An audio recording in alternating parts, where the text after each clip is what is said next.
Before we begin, take a breath. Settle in. Whether you're tucked under warm blankets, curled beside the soft hum of a fan, or seated near the comforting crackle of a fireplace, this is your time. Your time to leave the present behind. Welcome, dear traveler, to a journey unlike any other. Tonight, we will walk roads forgotten by time, through cobbled streets and open fields, into the mud-soaked, fire-lit, wind-blasted world of the Middle Ages. Before we dive in, do me a small favor. Let me know in the comments, where in the world are you listening from, and what time of night has this story found you? I read every one. It warms me to know where the fires of imagination are being kindled. And while you're here, don't forget to subscribe and leave a like. It helps keep this humble channel alive. Alright. Deep breath. Eyes closed if you'd like. You're not in the 21st century anymore. Now, imagine waking up in the Middle Ages. The air hits you first. It's cold. Unforgiving. Not the crisp chill of autumn or the gentle cool of spring. This is bone-deep, stonehouse cold. The kind that creeps into your marrow during the night and refuses to leave when the sun rises. Your bed is not a bed at all. It's straw, damp in the corners. The fleas bite before you've even opened your eyes. You itch, and your back aches from the lumpy earth beneath the thin pallet. There is no pillow. Just a rolled-up bundle of spare cloth that smells of mildew and old sweat. You hear it next, the rooster's cry. But it's not what wakes you. What wakes you is your mother's voice, hoarse, stern, commanding. She's been up for over an hour, stoking the fire that barely warms the single-room cottage you share with 6 others. Up, she says, and there's no refusing. It's milking time. You're not a noble. You're not a knight. You're not even a merchant. You're a peasant, born to labor, to hunger, to dirt. You grope around in the half-light. Your tunic, your only tunic, is already stiff with yesterday's sweat. You pull it on over your shift, cinch it with a rope at the waist, and step barefoot onto the earthen floor. Your toes find cold puddles. The roof leaks. It always leaks. The fire crackles low, more smoke than heat. Your father crouches nearby, rubbing his cracked hands. His face is weathered not from age, he's only 35, but from years of toil. His eyes flick to you. Fetch the bucket. And so your day begins. Outside, the sky is gray. It's always gray, or it feels that way. The mud is thick from last night's rain. You trudge to the small, lean-to barn, dodging chicken droppings and muttering curses you learned too young. The cow lowing inside is old, cranky, and stubborn. She kicks at you more than once. Still, you manage a pail of milk, warm, frothy, with a layer of hair and dirt on top. You drink some. You have to. It's your breakfast. There's no bread yet. No porridge. Maybe later, if there's enough firewood and flour. The chores come next. Always chores. You weed the garden, turnips and onions mostly. You gather kindling. You patch a hole in the thatch with hands numb from cold. Your sister is already fetching water from the stream half a mile away, balancing heavy jugs on aching hips. Your stomach growls. It will keep growling until evening. Around midday, if the sun breaks through, your village is a hive of motion. Men dig ditches, repair fences, chase pigs. Women scrub laundry against rocks, spin wool into thread, tend children with red cheeks and runny noses. The church bell rings faintly in the distance, a sound so regular you barely notice it. But you do notice the smell. Smoke. Manure. Unwashed bodies. A latrine dug too close to the pigsty. The scent clings to everything: your clothes, your hair, your food. Sometimes, a merchant passes through. A cart laden with salt or iron pots. You've never had coin to spare, but it's a glimpse of another world. You dream of escaping, of a life with shoes, maybe, or with meat more than once a week. But dreaming is dangerous. People who dream stop paying attention. And in the Middle Ages, inattention can mean death. As the sun lowers, you return to the cottage. Your mother has made pottage, a thin stew of leeks, herbs, and barley. It's bland but warm. You eat quickly. No one speaks much. Voices are for prayer or for cursing. Both are done quietly. You mend a tear in your tunic by candlelight. The wax is precious, a luxury. When it gutters, the room dims. Your siblings are already curled on the floor, limbs tangled like sleeping pups. You lie down. The straw pricks your back. Your stomach growls one last time. In the corner, the fire dies. A final flicker. Then darkness. You will wake again tomorrow to the same rooster, the same mud, the same cold. But for now you sleep. Sleep well, traveler. You've survived your first day in the Middle Ages. But only barely. You awaken before the sun rises. Not because you're disciplined, or virtuous, or full of purpose, but because you have to. Because your body knows the rhythm of the rooster's crow before it even sounds. Because your days belong not to you, but to the land, to the seasons, and to the demands of your Lord. You open your eyes and the first thing you feel is the cold. It bites, even under the thin, straw-stuffed mat you share with your family. You are stiff from sleep.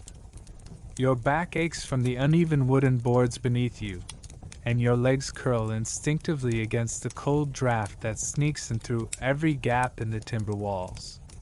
The air smells of dampness, smoke, and the sour tang of unwashed wool. You slept in your clothes again, because you always do. It's not laziness. It's necessity. There is no linen wardrobe, no closet full of options. You own perhaps 2 tunics, 1 cloak if you're lucky, and a pair of cracked leather shoes that pinch more than protect. Your hose are patched. Your toes are always cold. Someone stirs beside you, your younger brother, maybe, or your mother. Her breath mists faintly in the air. A low cough echoes from the far side of the room. Your grandfather again. He's been coughing more this winter. You all hear it. You all pretend not to. There's no time for reflection, though. Not in this world. The sun is still just a blush on the horizon, but the day has already begun. You sit up and push aside the scrap of blanket that barely warms you. The floor is gritty, your knees creak as you stand. Your body is already sore from yesterday's work, and yet it's expected to give more today. You reach for the wooden door and push it open. The latch sticks. It always sticks. When it opens, the dawn light spills in, soft, gray, filtered through a low-hanging fog. You step outside and your breath catches. The world smells of soil, manure, wood smoke, and frost. A cock crows nearby. Chickens scuttle at your feet, pecking at the frozen ground. One of them flaps against your leg and you don't flinch. You've grown up in this. The dirt, the chaos, the life buzzing low to the ground. It's all you know.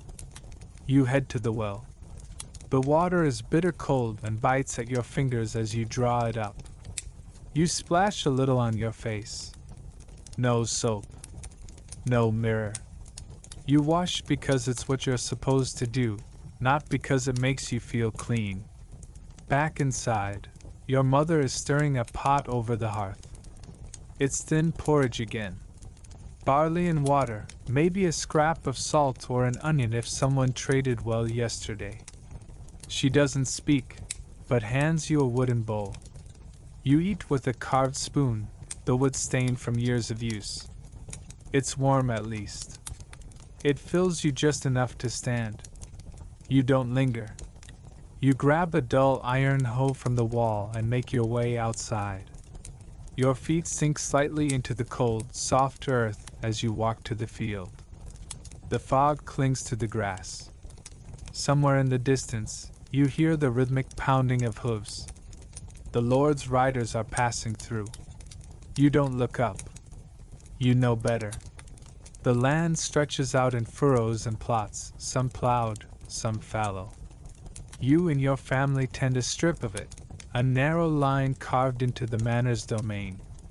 You owe a portion of everything you grow to the Lord. In a good season you eat. In a bad one you beg. Or starve. The work is relentless. You lift the hoe and strike into the soil, over and over. Your hands blister, your back curves, and still you do not stop. Because there is no stopping. Because the earth doesn't care about your pain. And neither does the Lord who claims it. Other peasants move in the fields near you. No one speaks much. Words are spent sparingly, like salt. But there's a shared rhythm. A quiet communion of effort and survival. You hear the creak of a cartwheel, the soft bleating of goats, the clatter of wooden tools, the occasional muffled cry of a child left swaddled on a hay pile. Hours pass. You don't count them. The sun climbs high, and you pause only briefly to chew a crust of bread. It's hard. It cuts your gums. But it fills the space where hunger claws. You think about water. You think about firewood. You think about the taxes you'll owe at the next collection. You think about the rumors of plague in a nearby village. You think about nothing sometimes, because thinking makes your head hurt in ways labor does not.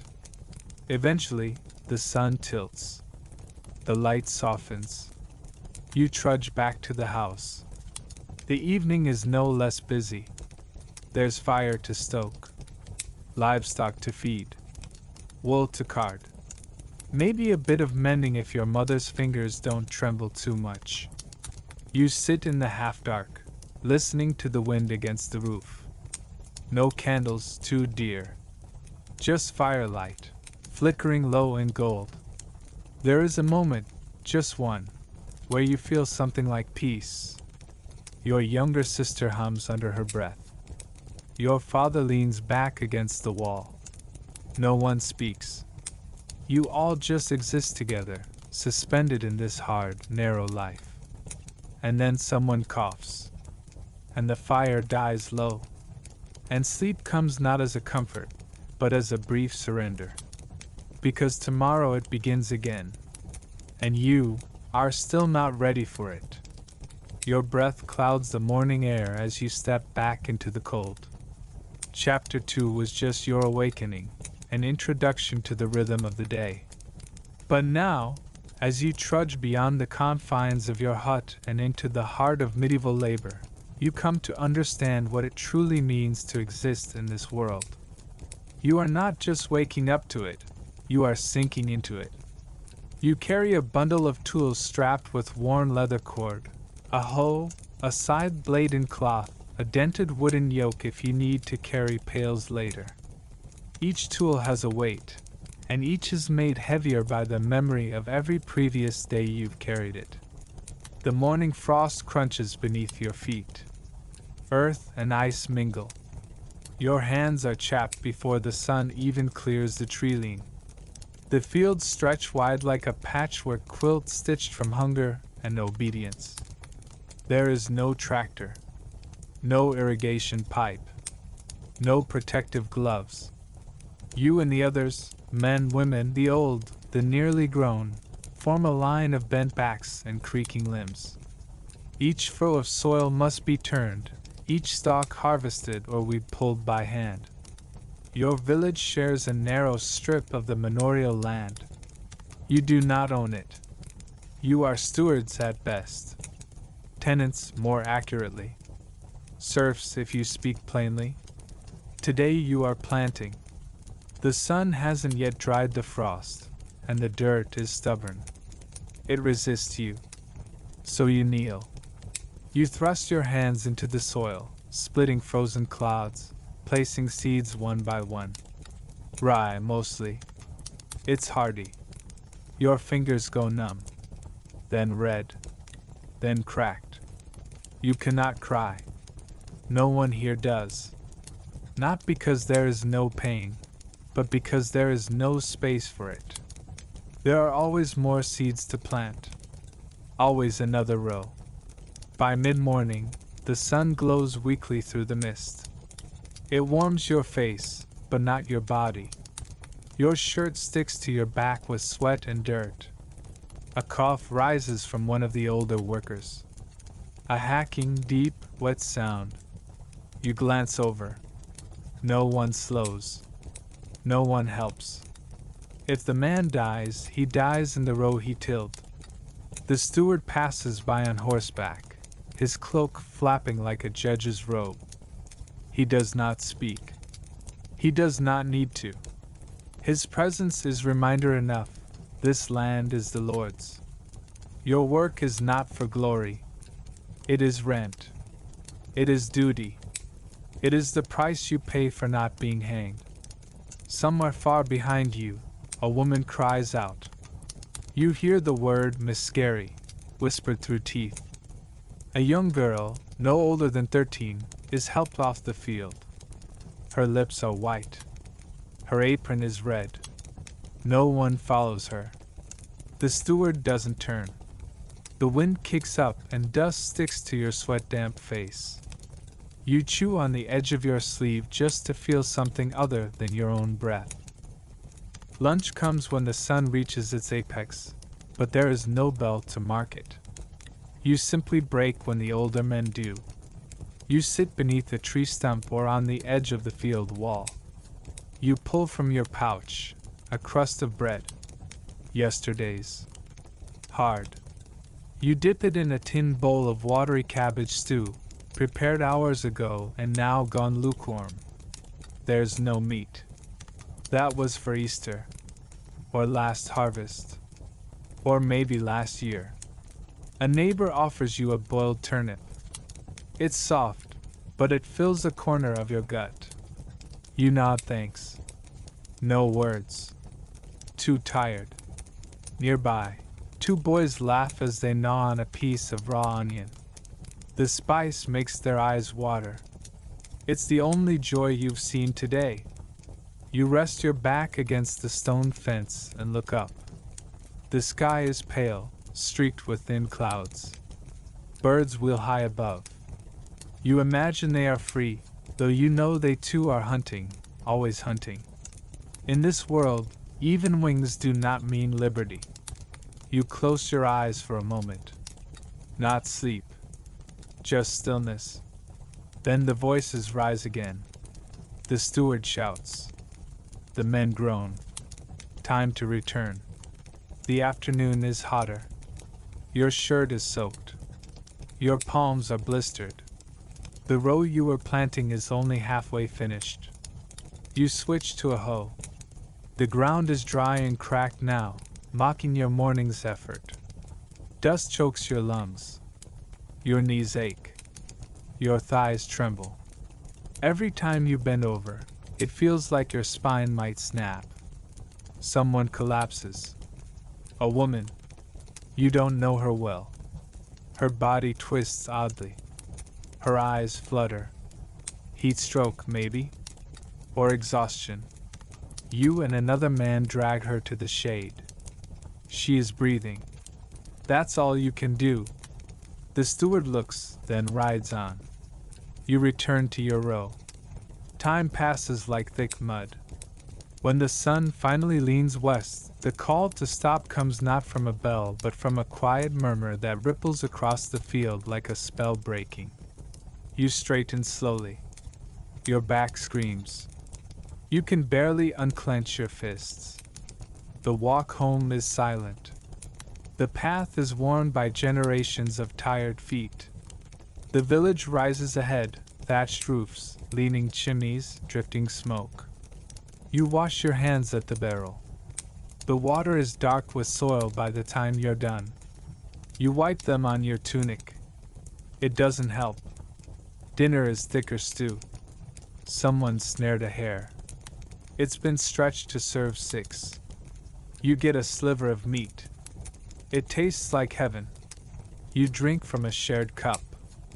Ale. Weak, but warmer than water. It dulls the ache in your bones.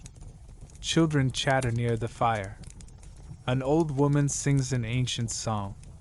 You don't know the words, but the tune is heavy with memory. You look into the flames.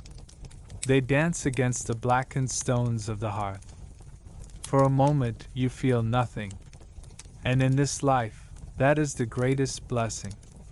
You sleep soon after, not because you want to, but because your body gives out.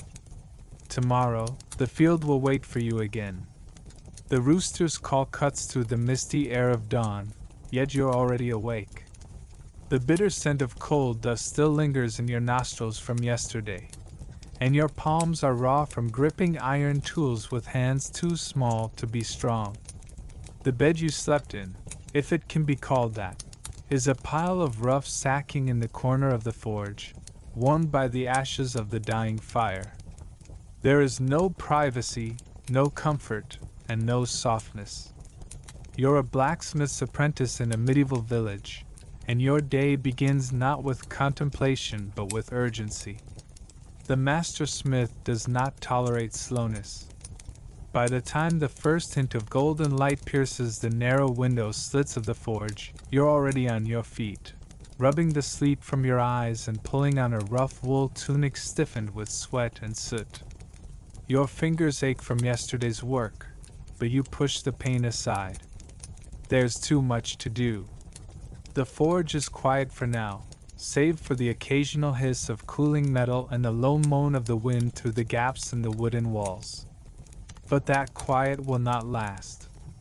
Soon the bellows will roar, the flames will leap, and the air will ring with the sound of hammers striking steel. You prepare the forge by cleaning the embers, fetching kindling, and carefully setting coal in a pile that will be ignited once the bellows breathe life into it. Your stomach grumbles, but there is no breakfast yet, not until the morning's first tasks are done. Your master arrives shortly after sunrise, a towering man with arms like tree trunks and a permanent scowl etched into his soot-blackened face. He grunts in your direction. No words are needed. You know your tasks. Your first job is to man the bellows. It takes every ounce of your strength to operate them, the long wooden arms creaking and groaning as you force air into the heart of the fire. Flames leap up in response, licking at the iron bars nestled in the coals. The heat is immense, nearly unbearable, and sweat breaks out across your face and back, even though it's still early morning.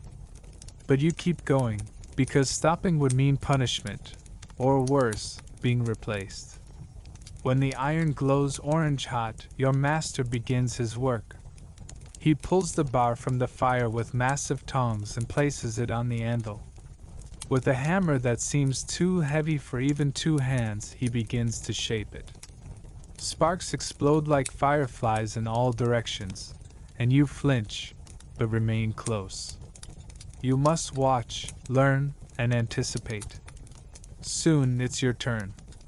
You're tasked with drawing out a nail. It's a simple task for a seasoned smith, but for you, it's a test. With trembling hands, you place the bar into the fire again, then onto the smaller apprentice anvil. Your hammer is lighter, but it still feels awkward. Every strike echoes through your arms and chest.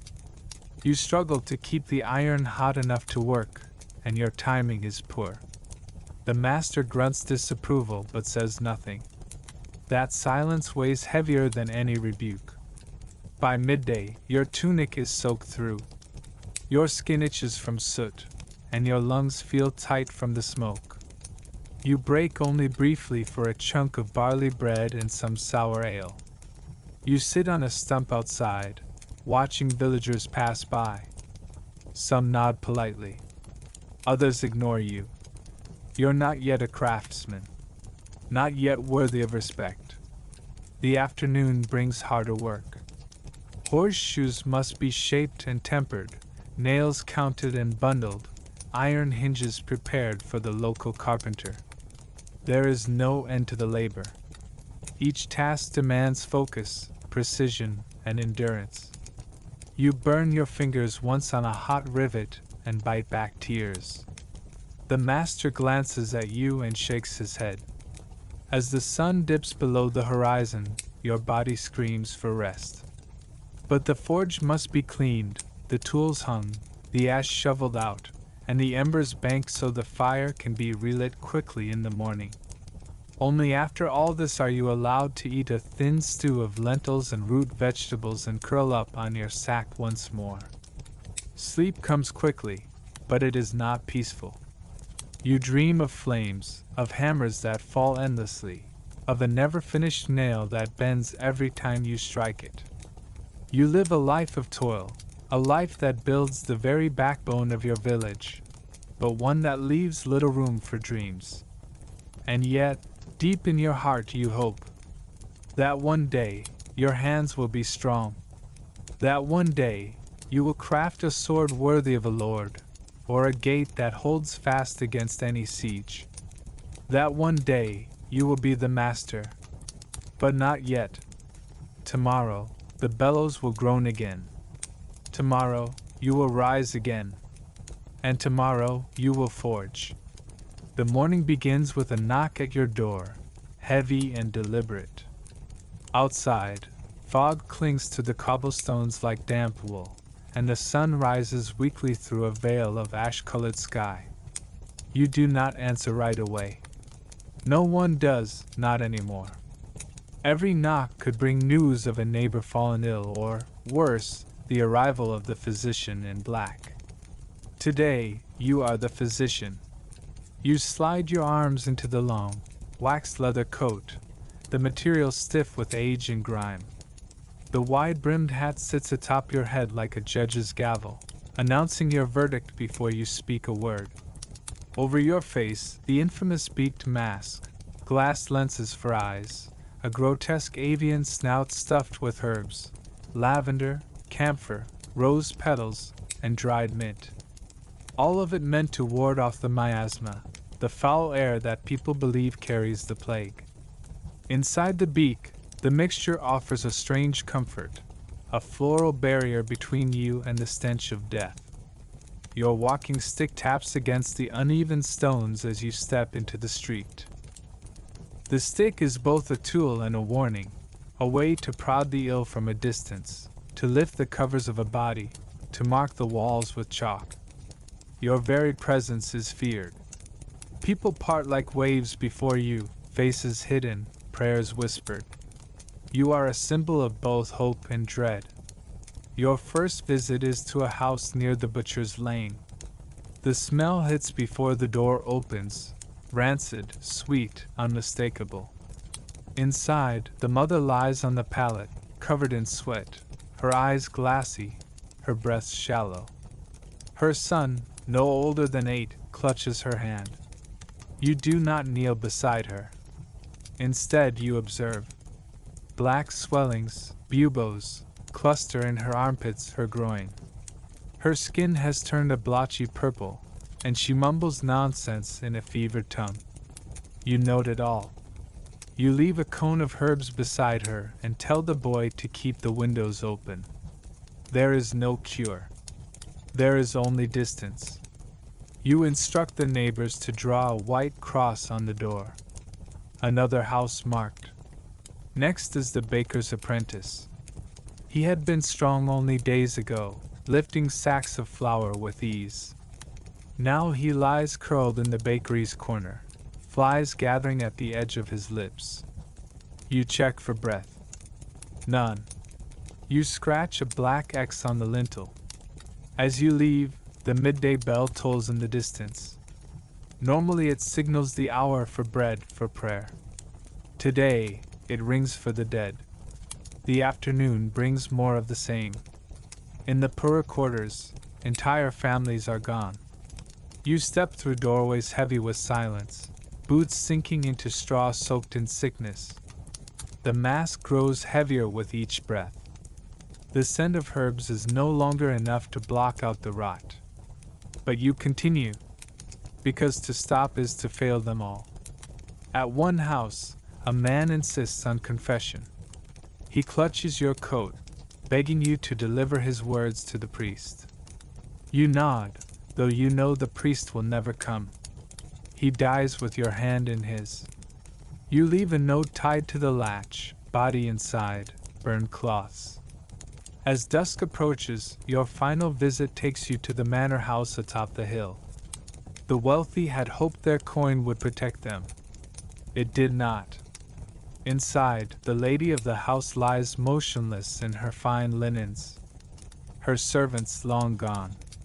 You perform the same examination. No breath, no pulse, the telltale signs on her skin. You fold her hands gently across her chest. For this one, you light a candle. A mercy for her pride. You return home in the dark. On your desk, stacks of parchment await. Your observations of the day, symptoms logged, deaths counted. You write until your hand cramps, and even then you do not stop. Each name is a record. Each note a witness. You strip off your coat and mask slowly, carefully, as though removing a second skin. Beneath it, you are sweat-soaked and exhausted. You scrub your hands with vinegar and salt. You burn the outer layer of your gloves. Sleep does not come easily. In your dreams, the faces of the dying float above your bed. You hear their coughing. You smell the lavender and the blood. But at dawn, you will rise again. You must. Because you are the plague doctor. Because the city needs you, even as it fears you. And tomorrow, the knocking will come again. Let's pause briefly, here in the candlelit quiet. You, dear listener, have walked beside the doctor now. Felt the weight of duty. Smelled the rot through the rose petals. Seen how a city dies, one breath at a time. Take a moment to absorb the atmosphere. Imagine the dim light flickering through your room, like the glow of oil lamps in ancient hallways. If you have a blanket, wrap it around your shoulders like a cloak. If there's a fan, let it whisper like wine through a dying town. Imagine the scent of old parchment, of herbs crushed beneath leather gloves. And before we continue, take a moment to leave a comment below. Where are you watching from? Is it day or night where you are? I love reading your stories, your corners of the world. They remind me that even as we travel back through time, we are connected, watching, listening, imagining. If you haven't already, consider subscribing, leaving a like, and joining this growing circle of curious minds. We are only just beginning. When you're ready, we will continue into the next chapter of medieval survival. So breathe deep and prepare yourself. The worst may still be ahead. The clang of metal on stone echoes through the morning mist. You stir, groggy, sore, and blanketed in the chill that seeps from the earth beneath you. You're not waking in a bed or on straw, no. You've been sleeping beside a scaffolding, curled beneath your threadbare cloak, with only the warmth of the stone wall you've helped raise to shelter you. You're a mason now, one of thousands shaping the towering cathedrals and castles of medieval Europe, one chisel tap at a time. It's still early, but the foreman is already shouting. The sun is barely aglow on the horizon, but your shift begins with the first crow of the rooster and ends only when the light fades entirely. No exceptions. No leniency. You rise slowly, muscles stiff, hands already aching. Your fingers are cracked and calloused, stained with dust that never quite washes away. The morning air bites your skin.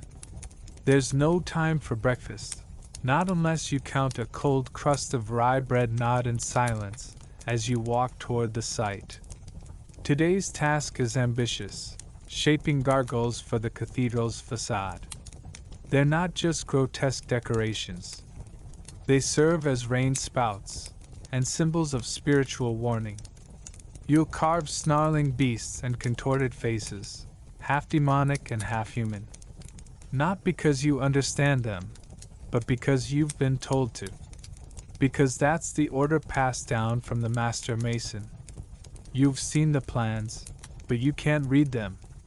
They're drawn in code, diagrams scratched with chalk and measured by instinct and inherited wisdom.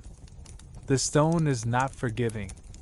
One misaligned strike and the piece will split, and a week's work will crumble into rubble.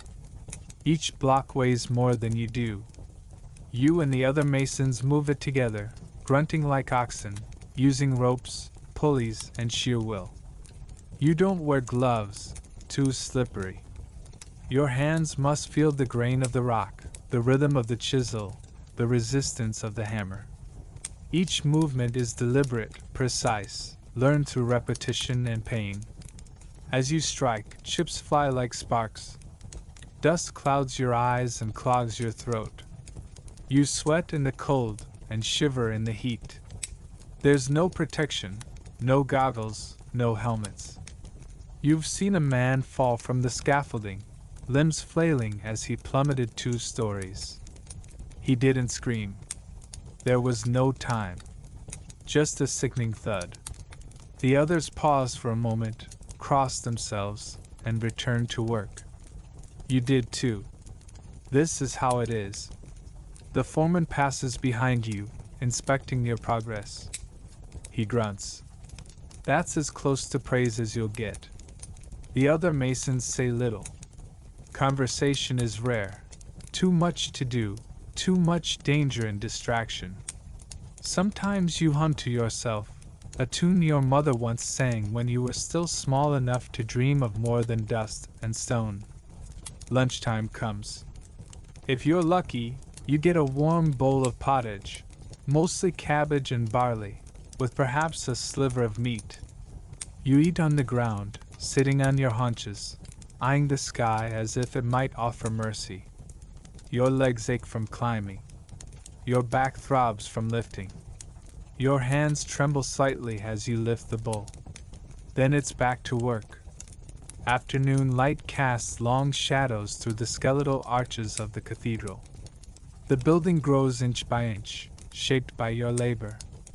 You work beside men twice your age, and boys not yet grown.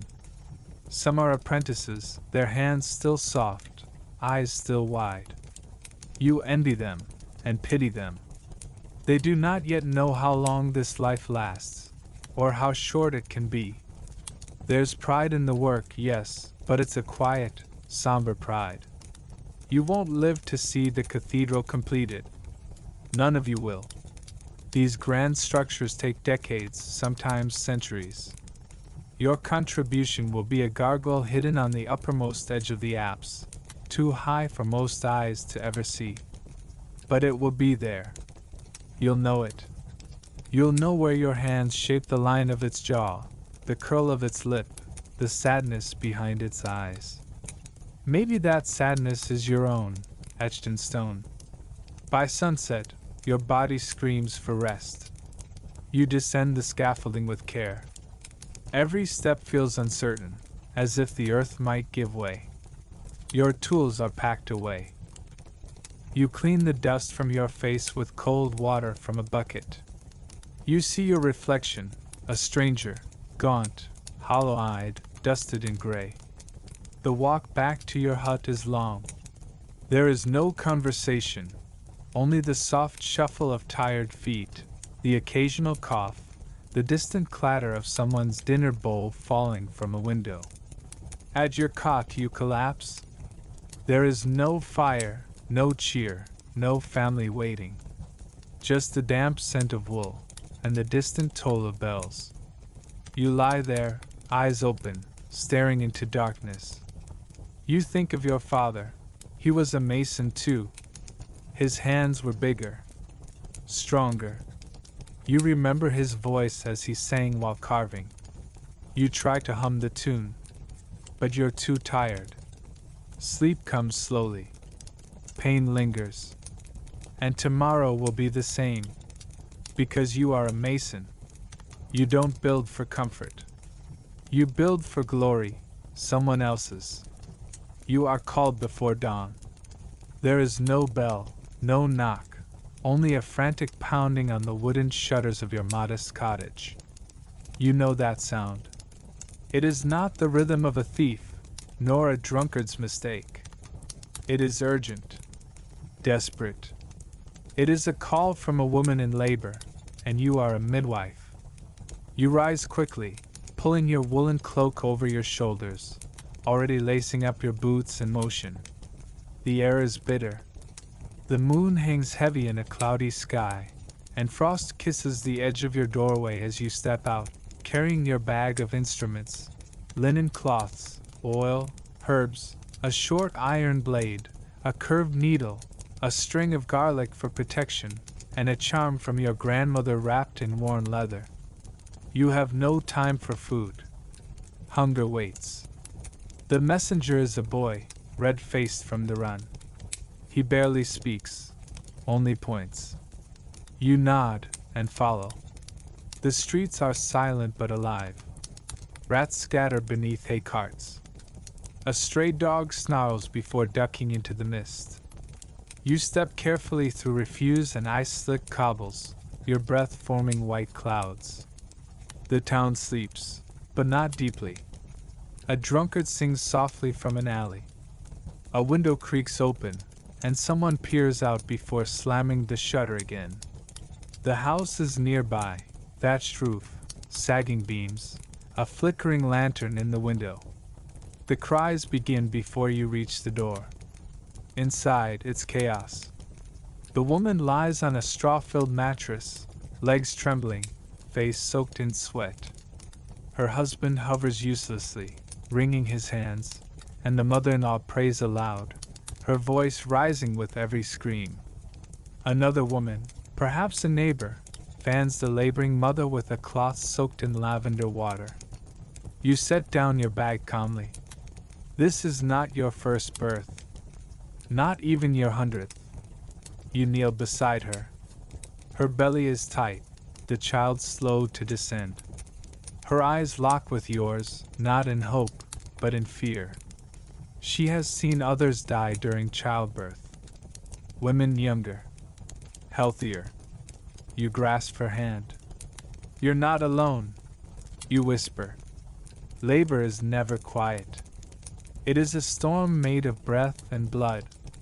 You whisper, encourage, command. You shift her hips, massage her back, help her breathe when the pain threatens to drown her. You boil water, apply oil, press herbs to her brow. You anoint the doorpost with blessed oil, just in case. Every cry could be her last. Every contraction could be salvation or sorrow. Hours pass.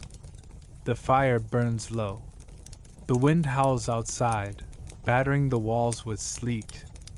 You rub your eyes, but never leave her side. Her strength fades. Her screams weaken. She begins to drift into unconsciousness. You slap her gently, shake her shoulder, make her drink a bitter tincture. Then you see the baby crown. You coax gently. No rushing.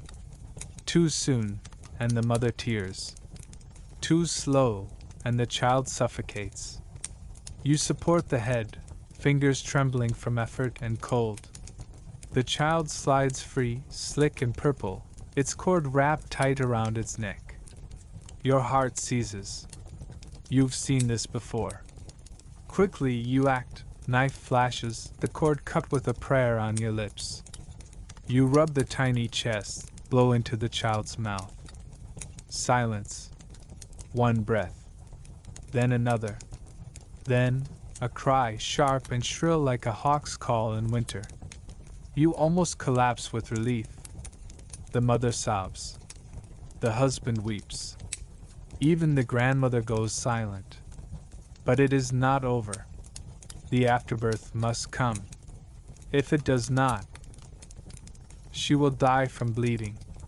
You press gently on her stomach, speak to her softly, urge her to push again.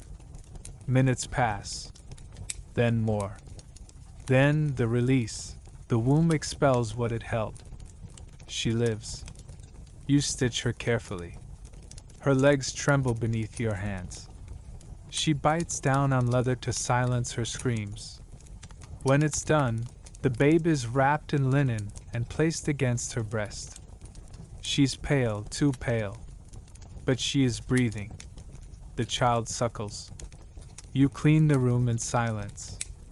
Burn the soiled rags. Offer a charm for the baby's protection. You warn the father to keep the fire lit through the night. Spirits dislike newborn cries. You are paid in bread and gratitude. Maybe a coin, if they have one to spare. But that is not why you do this. You are called to serve. And few callings walk so closely beside death. You return home as the sky brightens. The sun rises over a world that has no idea what you've done. Another life brought into suffering. Another mother spared, for now. You collapse onto your cot. Your back screams. Your eyes sting. You smell of blood and smoke and herbs. But already, someone knocks again. Another birth. Another cry. Because you are the midwife. And in a world where life hangs on a thread, you are the needle. You are life's first breath and death's last whisper. And tonight you have won, barely. The morning light in the village is pale and shy, filtering through a film of wood smoke and dew that clings to the earth like a blessing and a curse. Roosters crow. A dog barks somewhere beyond the thatched rooftops. Life stirs in simple rhythms here. Plodding hooves, grinding wheels, and the murmur of voices preparing for another day of toil. You are summoned. Not as a noble, not as a knight, not even as a priest. You are a bone setter, a village healer whose hands know the shape of every limb and the sound of every scream. Today, your patient is a boy. He has fallen from the hayloft of his family's barn, and his arm hangs at an unnatural angle. His mother holds him close, her face drawn and wet with worry. His father paces like a tethered ox, murmuring prayers in Latin he only half remembers. They cannot afford a surgeon, but they can afford you, because you are here, part of the village, and because your services are paid not always in coin, but in bread, a few eggs, or a length of linen. You arrive with your tools, simple, brutal, effective. A pot of vinegar. A bottle of distilled alcohol. Strips of boiled linen. Wooden splints. A rag soaked in poppy milk, if it's a good day. You've done this dozens of times. Sometimes the bone sets clean. Sometimes it does not. Infection is your worst enemy, and you battle it with boiled water, spirits, and prayer. The boy's screams begin before you touch him. His eyes are wide with fear, lips trembling, cheeks flushed. You murmur to him, soft but firm. His mother strokes his hair. His father holds his legs. With practiced fingers, you feel the fracture clean but displaced. You know what must be done. Hold him, you say, and then you pull. There is a terrible sound, like green wood snapping. The boy shrieks, the sound tearing through the room like thunder. But then, stillness. The limb realigns beneath your hands. The boy is pale, breathing fast, unconscious or near enough. You bind the arm tightly, wrapping it with care. You whisper a blessing. You wash your hands in hot water laced with rosemary and wine. You stay for an hour. You show the mother how to change the dressings. You check the wound twice more that week. You return to your own cottage tired, fingers aching, but with a sense of something sacred fulfilled. Your life is not glamorous. No rich robes. No palace walls. But you are trusted. And in a world where sickness and death lurk behind every shadow, trust is more valuable than silver. By evening, someone else will come. A farmer whose ankle has twisted. A midwife seeking help for a difficult birth. A child with a festering wound. You will do what you can, with what you have. You are not a magician. But here you are as close as it gets. You sleep on a mattress stuffed with straw. A dog curls by your feet. The herbs hanging from your rafters sway gently in the breeze. You dream of bones and the way they bend, and break, and heal. Let's leave the bonesetter's cottage now. The fire dims, the day turns, and another path calls. Ready your imagination. Because next you'll become the one who faces danger not to heal, but to protect, a castle guard. The sky is an ominous gray when you rise, your body aching from the chill of stone beneath your straw mat. You stretch in the dim morning light that seeps through the high, arrow-slit window of your barracks. Outside, a sharp wind whistles through the battlements of the great stone castle, and within moments, your breath begins to fog the air. Another day begins, another day on watch. You are a castle guard, stationed at the heart of a noble's domain. To the peasants, you're a symbol of authority. To the enemy, a line of defense. But to yourself, you are simply a man who does not sleep enough, who eats cold meals, and whose eyes are always watching for danger. The armor is cold when you pull it on, chain mail that drapes like a heavy curtain over your shoulders, woolen padding beneath to keep the chill from burrowing too deeply into your bones. Over it, a surcoat emblazoned with your liege's sigil, and then a belt, sword, dagger, and your helmet. Each piece is familiar, almost comforting in its weight and pressure. Your station today is the inner courtyard gate. You stand beside a portcullis that can drop with lethal force in seconds. Behind it lie the stairs to the keep, the lord's treasure room, the private chambers, and the granaries, everything vital to the survival of the castle during siege. You are not just guarding an entrance, you are guarding a lifeline. As the morning unfolds, you take part in a changing of the guard. Formal, ritualistic, this is how authority maintains its face. You salute, exchange cold nods with your replacement, and move on to patrol the wall walk. High above the muddy courtyard, you pace between merlons and crenels, peering out over frosted fields and distant treelines. Down below, squires run messages and stable boys muck stalls. The blacksmith's hammer rings against the anvil in a rhythm so constant it fades into the noise of daily life. And yet you see everything differently from your vantage point. Every movement is a potential threat. Every figure a mystery. Later, you take your place at the front gate, where traders approach the drawbridge under the watchful eyes of your comrades in the murder holes above. The rules are simple. No arms, no trouble, declare your wares. You question each traveler, your voice rehearsed and even.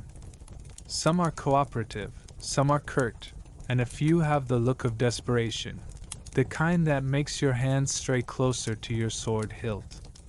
But even these tense moments are nothing compared to the evening watch.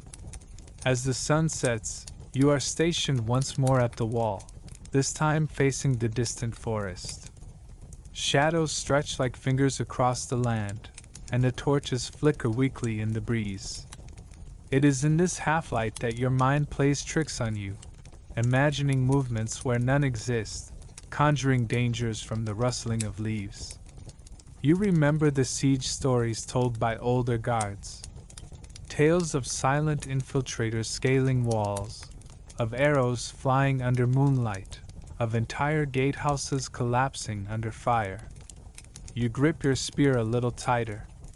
Dinner is plain: dried meat, hard bread, a mug of weak ale. You eat it while standing, eyes never leaving the courtyard. Even as others settle near hearths, you remain at your post. The warmth of fire is a luxury. Your duty is a discipline. Night deepens, and the castle grows quieter. The chapel bells toll once, solemn and low. The only light now comes from the stars and the few torches that sputter in their iron holders. You strain your ears, listening for footsteps on stone, for the creak of a gate, for anything out of place. Time stretches. Your feet ache. Your back protests. But you do not rest.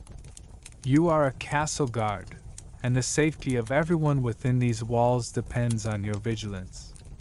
You do not get to grow weary. You do not get to be distracted. You endure, because it is expected.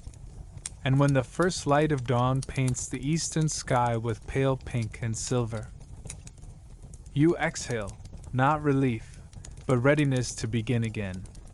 You wake up to the sound of a distant bell, a low, iron clang echoing from the chapel down the hill. The air is damp, sharp with the scent of last night's fire, and the earthy musk of damp straw. You blink in the dim morning light, a streak of gold slipping through the cracks in the wooden shutters above your head. Your back aches from the straw-filled mattress, and your stomach grumbles before your thoughts even begin to form. You're hungry. And in medieval times, hunger isn't just a passing discomfort.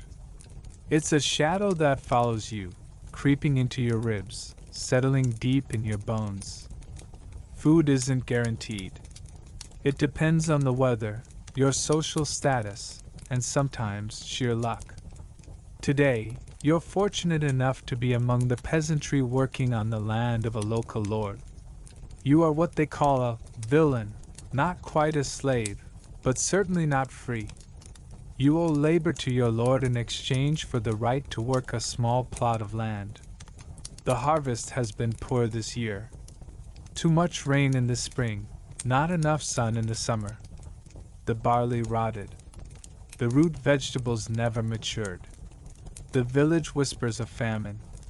You sit at the small wooden table, a rough plank balanced atop stumps. A bowl of pottage simmers over the hearth. It is a stew made of yesterday's barley, a few cabbage leaves, and wild herbs. No meat. You can smell the tang of sorrel and the earthiness of leeks. Your mother ladles a small portion into a wooden bowl. There is no cutlery. You eat with your hands and sip from the edge of the bowl. There is bread too, dark and coarse, made with rye and sometimes mixed with sawdust or mashed beans if grain is scarce. It is hard, heavy, and bitter. Your teeth grind through it slowly.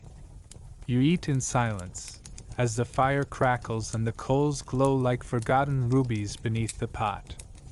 After breakfast, you carry your hunger with you to the fields. You work bent over, turning soil, mending fences, and harvesting what little remains.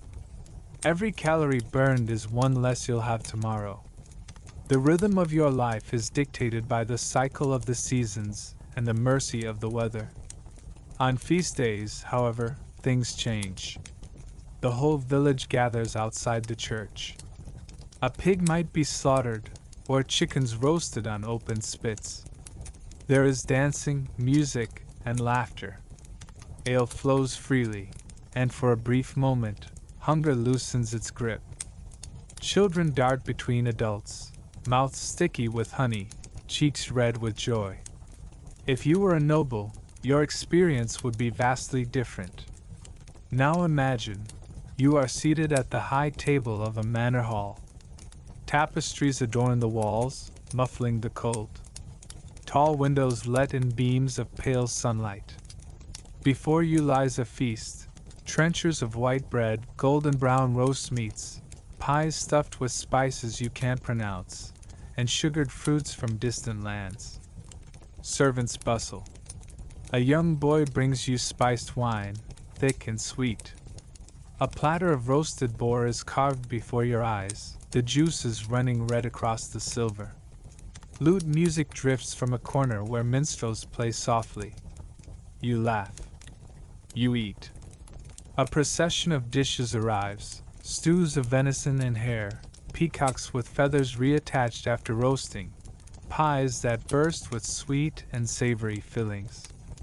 Spices like cinnamon and cloves infuse the air with an exotic warmth, a sign of wealth and power. But this is not every day. Even for the lords, feasts are rare and meant to display wealth and hospitality. Most days they dine on stewed meats, breads, and vegetables not much finer than what the peasants have. But always they eat more. They are never hungry. Below the manor, in the servants' quarters, a different meal takes place. Simple stews, leftover bread, and maybe a scrap of meat if the lord is generous. Yet even this is a step above the peasant's meal. The hierarchy of the table mirrors the hierarchy of society. Who eats well, and who does not, tells you who holds power. When famine comes, it comes for the poor first. Grain stores run dry. Livestock are sold or slaughtered. The market stalls grow empty. In the worst years, people eat bark, boil grass, or steal from their neighbors. Hunger drives people mad, hollowing them out. Yet, amidst all of this, the human spirit endures. Families share what they have. Monks and nuns distribute charity loaves from monastery ovens. The church offers fish on holy days and lentils during Lent. Festivals are celebrated with extra portions, saved up over weeks. You, sitting by your fire, finish the last of your pottage. You lick the bowl clean and set it aside, hoping for a better harvest next year. You glance at the fire, at your family, at the tiny world you inhabit, and you endure. Because that's what you do in medieval times. You endure. You wake in a dim, smoky room lit by a single flickering candle. The air is thick with the scent of herbs, rotting flesh, and something more disturbing, an underlying tang of blood and antiseptic, or what passed for it centuries ago.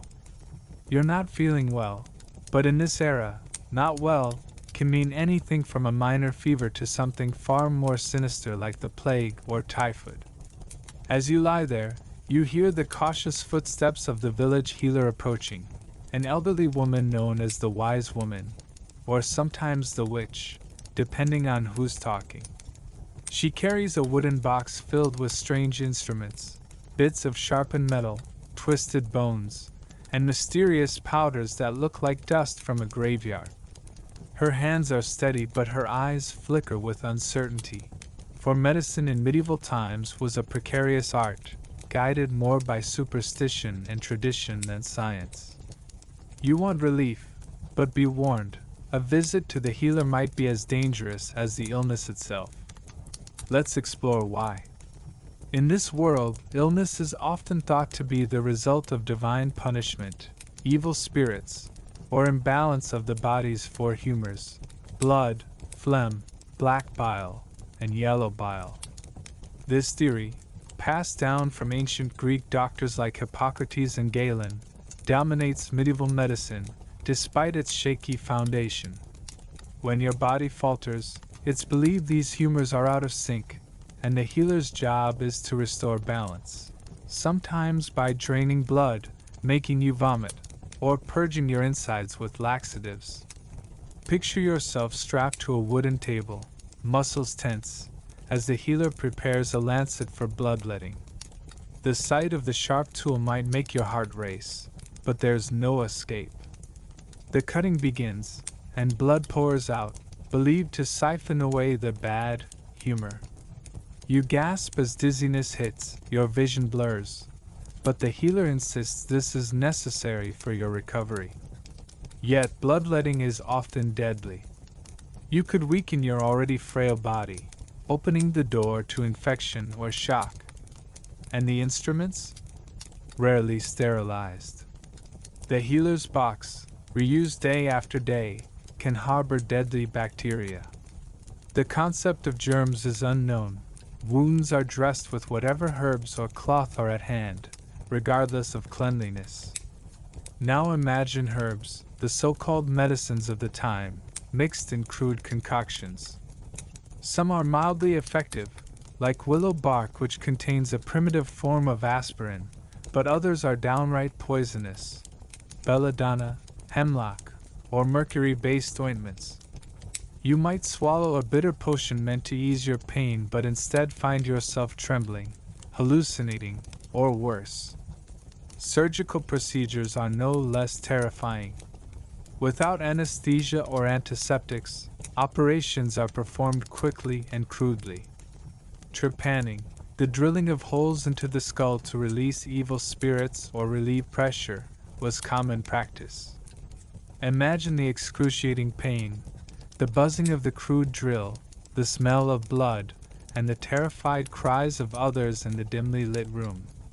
Diseases like the bubonic plague decimated populations, and the doctors could do little more than watch helplessly. Some would carry strange protective masks filled with aromatic herbs, believing the sweet smells could fend off the miasma, or poisonous air thought to cause disease. You might see a plague doctor in his bird-like mask, a haunting figure wandering through towns of suffering and death. If you survive the illness, you might still be left with scars, disabilities, or chronic pain. And if not, your body might be buried in an unmarked grave, remembered only in whispered tales. So, as you imagine yourself lying there, trusting this healer, remember that in medieval times, seeking medical help was a perilous gamble. Your life could depend as much on luck and endurance as on the healer's skill. The next time you think about modern medicine, the sterile hospitals, and the miraculous cures available, remember how fragile life was just centuries ago. Would you dare to trust such treatment? Could you endure the pain, the fear, and the uncertainty? Before we move on, take a moment to breathe deeply. Let the atmosphere of that dark, candlelit chamber settle around you. Feel the weight of history pressing close. And if you're enjoying this journey into the past, please drop a comment below telling me where you're watching from and what time it is there. I love seeing the global tapestry of listeners joining this story. Don't forget to subscribe and hit the like button if you want to keep exploring the harsh realities of medieval life with me. Now, get comfortable. Perhaps light a candle or turn on a fan to set the mood, and let's continue walking through time. The air was thick with the scent of roasted meat, honeyed wine, sweat, and wood smoke. You stood at the edge of the great hall, a lowly servant, watching the noble guests as they reclined on long wooden benches, draped in furs and silks. Laughter echoed off the timbered ceiling, mingling with the booming rhythm of drums and the wail of a bagpipe. Trestle tables groaned under the weight of bread, fish, cheese, and glazed birds, and yet you tasted none of it. You clutched a wooden tray of cups and jugs, your hands sticky from spilled mead.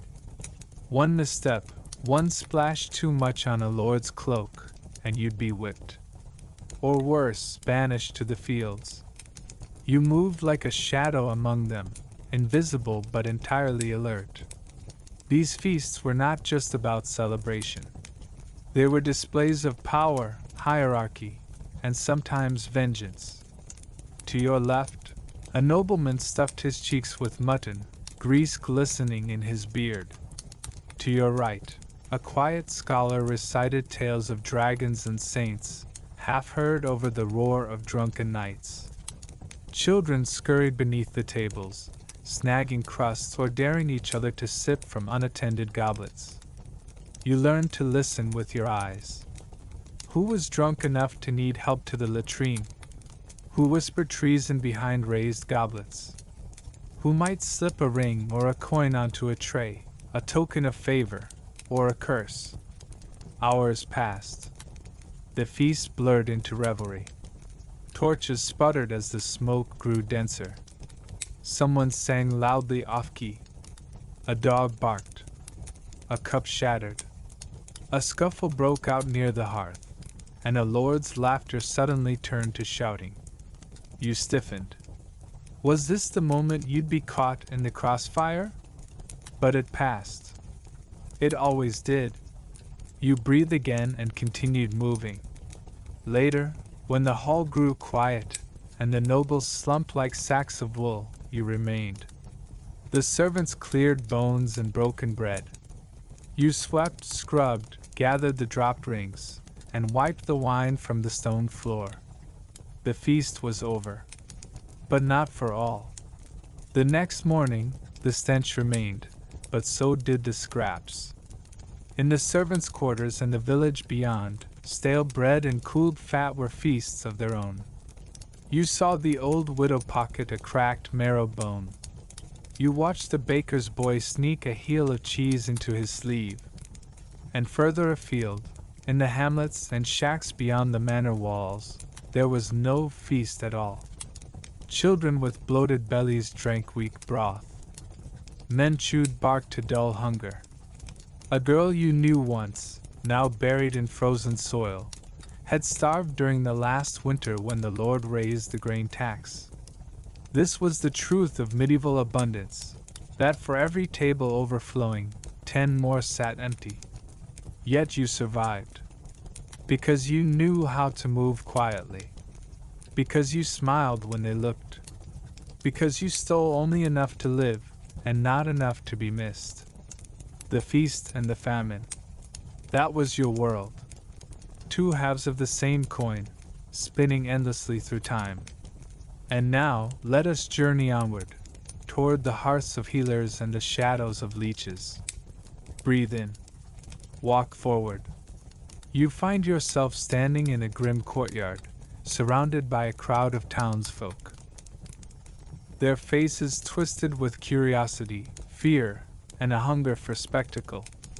The air is thick with tension, the scent of sweat, damp stone, and burning torches mingling under the leaden sky. Today is a day of judgment.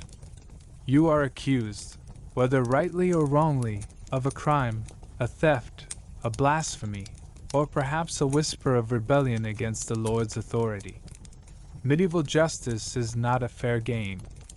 There are no impartial judges, no defense attorneys pleading your case.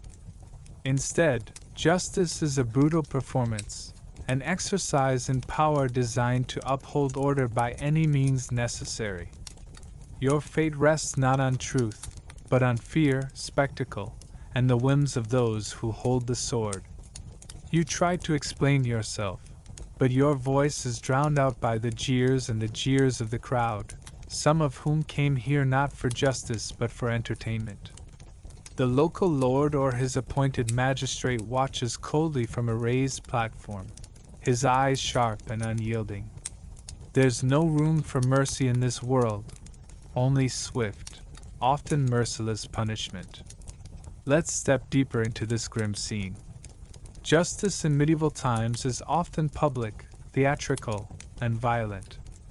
Trials might last mere moments. Accusations alone can condemn you. The idea of innocent until proven guilty is foreign. Instead, guilt is assumed, and you must prove your innocence through means that today seem barbaric. One common proof is trial by ordeal. You might be forced to hold a red-hot iron or plunge your hand into boiling water. If your wounds heal cleanly after a few days, you are deemed innocent, by divine intervention, they say. But if your hand blisters and festers, the verdict is clear. Imagine the burning agony as you clutch the iron, the searing pain spreading through your nerves, every muscle screaming for release. And even if you survive, the trauma lingers, scarring your body and soul. Another method is trial by combat. If you have the strength and the right connections, you might be allowed to fight a champion in your defense, the victor's side declared just. But this favors the strong and wealthy. The poor are left helpless, facing punishment with no hope of fight or flight. Punishments are cruel and designed to serve as warnings to all. For petty theft, you could have your hand cut off, forever marked as a criminal. For more serious offenses like treason, execution by hanging, drawing, and quartering was common, a slow, torturous death designed to inspire fear. Imprisonment, though less common, is often brutal. Cells are cold, dark, and overcrowded. Food is scarce, and diseases spread rapidly. Imagine the despair of being confined in chains, hearing the cries of other prisoners, feeling the damp stone walls closing in. Public humiliation is another weapon of justice. Pillories and stocks lock you in place, exposing you to the jeers, insults, and sometimes the rotten food or worse from the crowd. Your dignity stripped away, you become a living warning against crime. The law is heavily influenced by social status. Nobles often escape harsh penalties, using bribes or influence. But for peasants and commoners, the law is harsh, unforgiving, and often fatal. Corruption, favoritism, and brutality intertwine to create a system where survival is as much about power and luck as about innocence or guilt. As you stand there, awaiting your fate, the weight of this harsh world presses down. You realize that in medieval times, justice is not blind. It has a fierce, unforgiving gaze that rarely favors the weak. Imagine living in such a world where your life could be ended or forever altered by a single accusation, a single misstep. Would you survive the courts? Could you endure the pain, humiliation, and fear that justice brings? Take a moment to breathe, to let the sounds of the crowd fade and the cold stone beneath your feet settle in your mind. If this story intrigues you, don't forget to comment below. Tell me where you're watching from and what time it is there. It's fascinating to see how far and wide our listeners come from. Subscribe and like if you want to continue this deep dive into the brutal truths of medieval life. Make yourself comfortable, light a candle, turn on a fan, or settle in however you like, and let's journey further. You awaken before dawn, the chill of the stone walls seeping into your bones. Outside, the town is still cloaked in darkness, only the faint glow of a few flickering lanterns marking the cobblestone streets. But for you, the day begins now. The blacksmith's forge is waiting, a roaring furnace of fire and iron, heat and sweat, strength and skill. The scent of smoke, molten metal, and sweat fills the air as you step inside your workshop. Around you hang tools worn smooth by years of hard use, hammers, tongs, chisels, and anvils, each telling a story of countless creations. You're surrounded by the sounds of clanging steel, the crackling fire, and your own labored breathing. This is your world. The work is grueling and relentless. Every strike of the hammer sends sparks flying, a shower of glowing embers that dance like fireflies before they fade into the darkness. Your muscles ache with every blow, your skin sticky with soot and sweat. The heat from the forge is relentless, pressing against you like a living thing. You shape iron and steel not just with force, but with patience and precision. Each piece you craft must withstand the rigors of battle, farming, or daily life. A poorly made horseshoe could mean a lost shipment.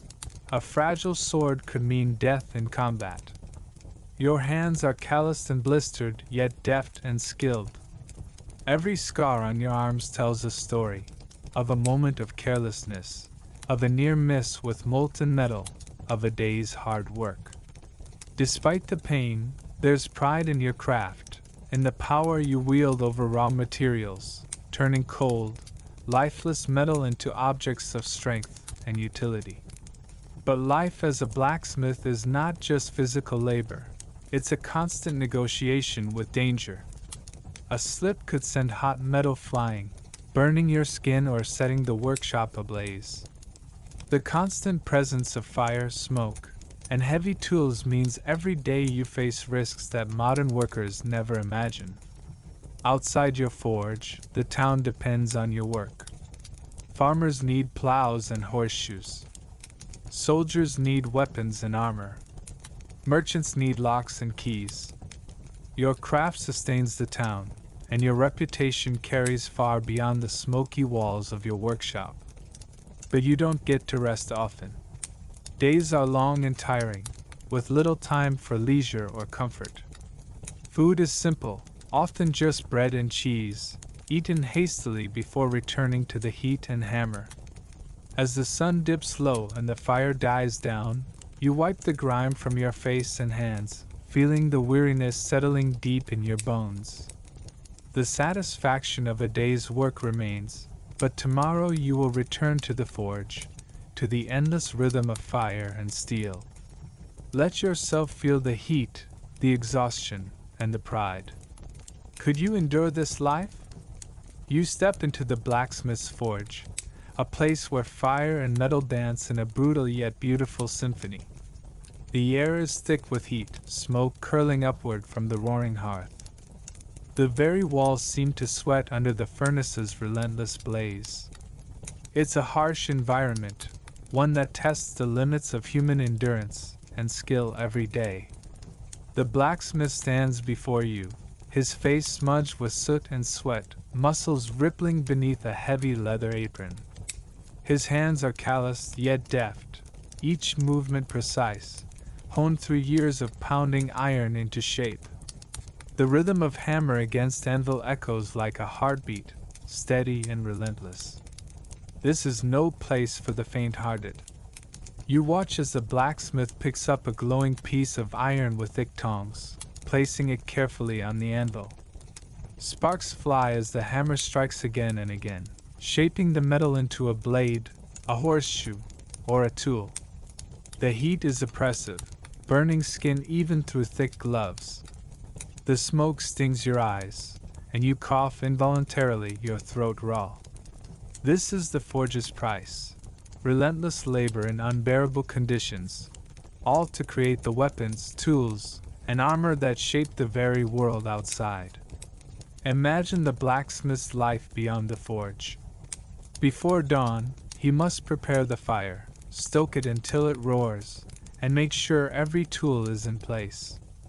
His workday stretches long, often from sunup to well past sunset. No rest for a man whose craft is in constant demand. The clang of metal, the roar of flames, and the smell of burning coal fill his days and nights. In winter, the cold tries to seep in through the cracks of his workshop, biting through clothes and skin. Yet the forge's heat becomes a small comfort amidst the biting chill outside. Sweat drips down his back even as frost gathers on the windows. But the blacksmith's craft is essential. Without him, the village falls silent. No plowshares for the fields, no swords to defend against raiders, no horseshoes to carry riders through muddy roads. His work supports life, survival, and sometimes death. And it is exhausting. His body is a testament to this daily battle. Scarred palms, a back bowed from lifting heavy metal, eyes red from smoke and sleepless nights. Despite this, he holds pride in his craft, knowing every piece he shapes carries his name in sweat and fire. You can almost feel the blistering heat on your skin, hear the steady pounding, smell the acrid smoke that clings to his clothes. Could you endure a day here? Would your hands survive the burns? Could you withstand the endless labor, the fatigue that seeps into bones, and the smell of fire that never fades? Few could. You step into the tanner's yard, where the air hits you with a pungent, almost unbearable scent, a mixture of rotting hides, urine, and chemicals used to soften leather. The smell is thick and clings stubbornly to your clothes and skin, a constant reminder that this is no place for delicate noses. Around you, the tanners work relentlessly, their hands raw and cracked from endless contact with lime and tannin. They stand knee-deep in pools of soaking hides, scrubbing, stretching, and scraping away hair and flesh, transforming animal skins into leather that will be fashioned into boots, belts, armor, and countless other goods. The work is brutal and unsanitary. You see flies buzzing in swarms, drawn by the odor and the rawness of the process. The ground beneath your feet is muddy and slick with waste. Every day here is a battle against the stench and the grime. The tanner's body is battered by the ceaseless labor. Their clothes are soaked and stained, their skin thickened but prone to cuts and infections. The chemicals they use seep into their pores, causing rashes and sores. Yet the tanner presses on, for this is a trade vital to the community. Without their skill, the townsfolk would lack the sturdy leather needed for shoes, saddles, and armor. Imagine the endless cycle, skins arriving fresh from slaughter, laid out to soak in alkaline vats, scraped clean by worn knives, stretched and dried in the open air. The sun beats down relentlessly, yet the stench never fades. The work is solitary and monotonous, but the tanner's hands move with practiced efficiency. You catch a glimpse of a worn leather apron, stained and cracked. You see the tension in the tanner's shoulders as they heave a heavy, dripping hide onto a rack. Their muscles ache, their back strains, but there is no respite, only the never-ending procession of hides to process. The toll on the body is severe. Many tanners suffer from respiratory illnesses, their lungs battered by the chemicals and dust. Their lives are short, their days consumed by the unforgiving demands of their craft. Could you bear this existence? The stench, the grime, the aching muscles, and the endless, back-breaking labor? Would you survive a single day, let alone a lifetime, in the harsh world of a medieval tanner? If you did, you find yourself standing beside a towering windmill perched on a hill, its massive sails creaking slowly in the breeze. The wooden structure groans with age, each beam telling stories of centuries of toil. The air here is sharp with the scent of fresh-cut grain and the faint, lingering dust of flour. Step inside, and the world changes immediately. The interior is dimly lit by small, grimy windows, and the scent of damp wood mixes with the ever-present flour dust floating in the air. The sound of grinding gears, grinding stones, and the rhythmic thumping of heavy sacks hitting the floor fills your ears. As a miller, your day begins before dawn.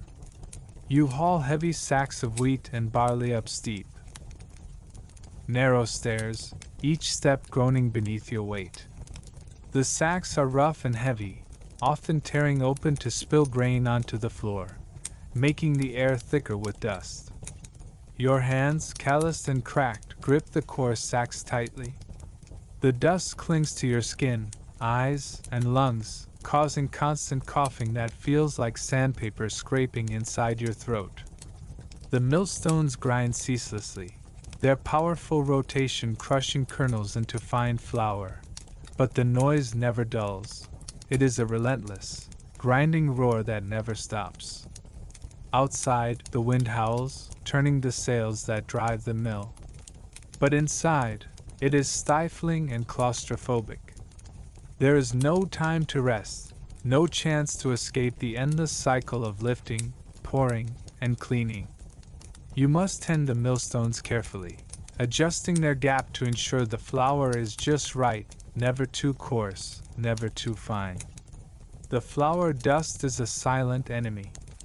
It coats every surface, every inch of your body. Over time, this constant inhalation leads many millers to develop a chronic cough, the dreaded Miller's lung. Your lungs feel tight, heavy, and constricted, each breath a struggle. You know the risk, yet the work must go on. Every day is a race against time. Farmers arrive early, their carts laden with grain that must be milled before the next market day. If you delay, they will take their business elsewhere, and your livelihood will suffer. Your body aches constantly. Your back stiffens from lifting heavy sacks. Your hands throb from gripping rough ropes and handles. Your feet ache from standing on hard wooden floors for hours on end. And yet, there is a strange pride in your work. You provide the flour that feeds the village, the bread that sustains families. But it is a hard life. The seasons dictate your workload, and famine or drought means fewer grains to mill. The mill is your world, a place of noise, dust, and endless labor. Could you endure such relentless toil? Could you survive in the grinding life of a medieval miller? Few had the strength, and fewer still had the health, to last. Imagine the heat pressing against your skin like a living thing. The air around you shimmers with waves of searing warmth, thick with the scent of burning coal and molten metal. You stand in a cramped forge, its stone walls blackened by centuries of smoke. The glow of the blazing furnace throws flickering shadows, dancing wildly across your sweat-soaked face and scorched arms. Your muscles strain as you swing the heavy hammer down onto glowing iron, sparks exploding like tiny stars with every strike. The clang of metal on metal fills the air, a brutal, rhythmic pounding that drowns out all other sounds. The very ground beneath your feet seems to vibrate with the force of your blows. From before dawn till well past dusk, you labor here, your life shaped by fire and steel. Every weapon, horseshoe, tool, and piece of armor that comes from your forge is a testament to your skill and endurance. Yet the work is punishing, unforgiving. Your hands are calloused and blistered, your back aches with every heavy lift, and the relentless heat threatens to sap your strength. You breathe in the thick, acrid smoke, the dust of black soot coating your lungs with every breath. The furnace demands constant tending, too little fuel and the metal cools, too much and the fire rages out of control. Your senses are on edge. One mistake could mean disaster, injury, or worse.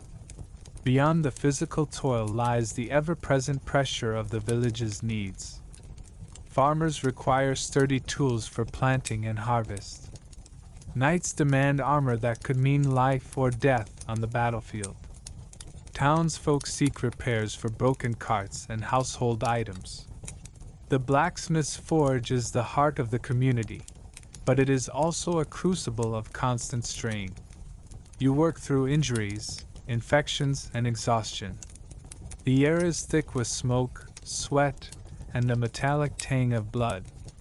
Each day you risk burns and cuts, knowing that the village depends on your craft. Could you withstand this brutal existence? Could you hold up under the relentless heat and pressure, the endless noise, and the weight of expectations? Few could endure the blacksmith's life for long, but those who did were revered. Their work shaping the very fabric of medieval society. The forge's glow has long since become a second sun in your life, never fading, always demanding. You awaken before dawn, before even the birds have sung their first notes. Your body moves with a rhythm forged by years of labor, the stoking of the fire, the lifting of heavy tools, the shaping of metal made pliant by intense heat. It's a life forged in suffering and tempered by necessity. The village outside stirs slowly, but inside the forge, the day is already full of urgency. The blacksmith's work never waits. Orders come from every direction: a plowshare for a farmer desperate to till new fields, a horseshoe to replace a lost one before the markets open, a blade sharpened for the local lord's huntsman. Each piece demands exactitude and unyielding strength. The air is thick with smoke, soot, and the relentless roar of the furnace. You feel the heat press into your skin, dripping sweat stinging your eyes, the ache in your back growing heavier with every passing hour. Your hands, once soft and unblemished, are now maps of scars, calluses, and burns. Yet, every strike of the hammer is purposeful, every bend of the iron a testament to your mastery. Beyond the physical, there is a weight that presses on your spirit. The knowledge that the sword you shape might protect a village, that the nails you forge hold the roof over someone's head, that your work underpins the fragile peace and survival of your community. The blacksmith is both creator and protector, a guardian of fire and metal whose hands shape the fate of many. You remember the apprentices, young boys and girls who come wide-eyed, hoping to learn your craft. You teach them patience and precision, the sacred respect for the flames that can both give life and take it away. But many will fail. Only the strongest, most determined, will endure the relentless grind. And you wonder, do they understand what it truly means to be a blacksmith? There are moments of quiet, fleeting and precious, when the forge cools and the village's hum seeps into your ears. You pause, wiped with grime and sweat, and look around at the life you helped sustain. The blacksmith's legacy is not just in iron and steel.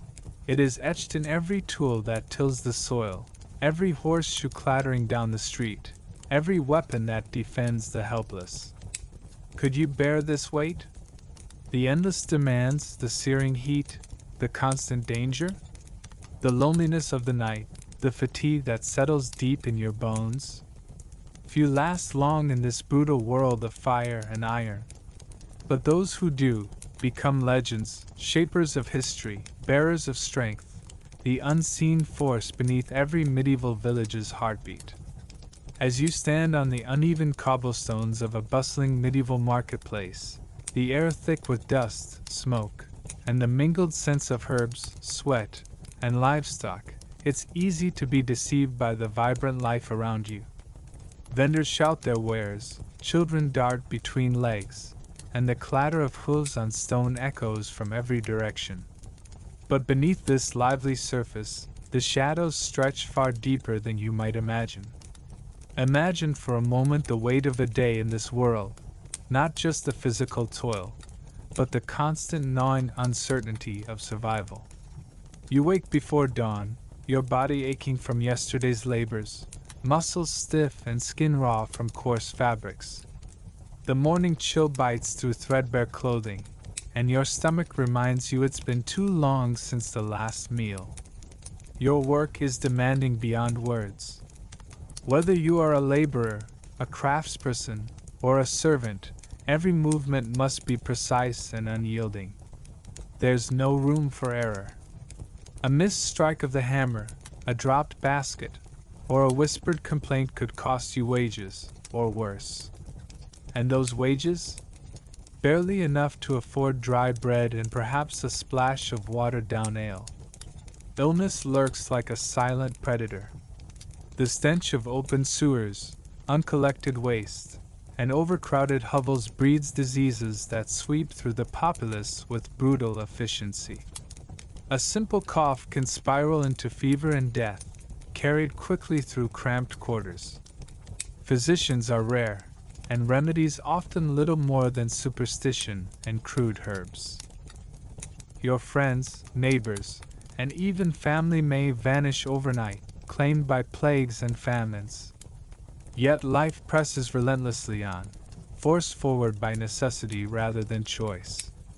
Childhood is brief, and many never see adulthood.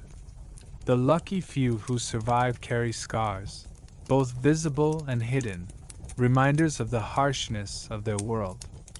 But it's not just the physical hardships that weigh on you.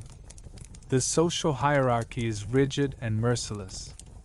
Those born into poverty rarely rise, condemned to generations of toil with little hope for change.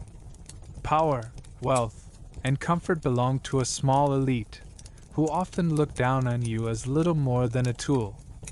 Still, amid the grime and despair, moments of humanity flicker.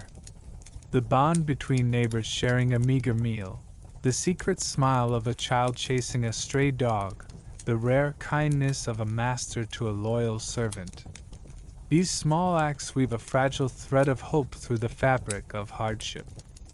As you listen to this story, imagine yourself walking these crowded streets, feeling the weight of your world on your shoulders. Hear the cries of the market sellers, the barking dogs, the distant tolling of church bells calling the faithful to prayer or warning of another calamity. Smell the thick smoke curling from chimneys and the damp earth after a sudden rain. This is not a romantic tale of chivalry and glory. It is a vivid portrait of endurance, survival, and the unyielding spirit of those who lived, struggled, and dreamed in medieval times. And as you absorb these truths, I invite you to share in the comments below where you are joining from and what time it is there. It fascinates me to connect with you across the centuries and the globe. Your stories, your voices, keep this journey alive. So rest comfortably, perhaps by a flickering fire or with a cool breeze on your skin, and let this story carry you deeper into a world both distant and hauntingly close. You have traveled with me through the winding alleys and vast fields of medieval times, through the roar of the forge and the hush of candlelit chambers. You've witnessed the struggles of farmers facing the unforgiving seasons, the artisans pouring their skill into every crafted piece, and the warriors standing at the gates, ready to defend their homes. You have lived a day, no, many days, in a world that demanded more from its people than most of us can imagine today. The reality of medieval life was brutal and unrelenting. It was a place where disease lurked silently, ready to take the weak. Hunger gnawed constantly, a reminder that the next meal was never guaranteed. Violence was never far, whether from war, bandits, or even neighbors driven to desperation. Yet, in the face of this harshness, people persevered. They laughed, they loved, and they hoped. They built communities, passed down traditions, and laid the groundwork for our modern world. Think for a moment about the courage required to live in such times. Imagine waking up before dawn, knowing the day ahead could be filled with pain, danger, or loss, and still stepping out the door. Imagine the resilience needed to work with hands blistered and worn, to face the biting cold or stifling heat with little relief. Imagine the bravery of those who fought, not for glory, but for the safety of their families. These stories are not just echoes from the past. They are the roots of human endurance and spirit. As you listen, I hope you feel a connection, not only to history but to the timeless human experiences of struggle and triumph.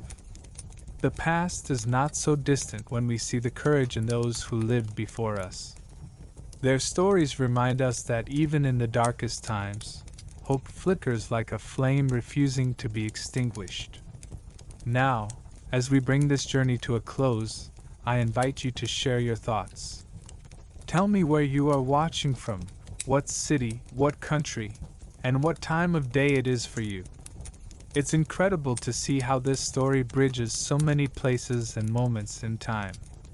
Your words bring life to this shared experience, and remind me why telling these stories matters so much. If you found this journey through medieval life compelling and eye-opening, please do subscribe to the channel.